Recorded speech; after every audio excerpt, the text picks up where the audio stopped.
Channel Kuya Jet TV, ayan, nandito tayo ngayon sa Pulong Buhangin. Dito tayo sa may Litsunan. Ayan, ang sarap ng manok. Ang sarap talaga kasi wala siyang mantika. Parang buntis ang laki-laki.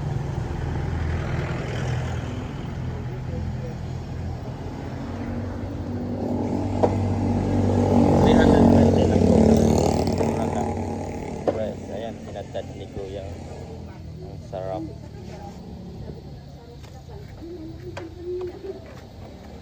Juicy yung loob niya. Sarap pulutan. May kalamansi. Ayan. Dito lang to sa Pulong Buhangin. Kung gusto niyong bumili, taga dito kayo, baba lang kayo ng garden. Ayan, garden. Pulong Buhangin. Okay. Maraming salamat sa panonood nyo na. Paki-share na lang at subscribe sa channel ko. Maraming salamat. Cycle 7.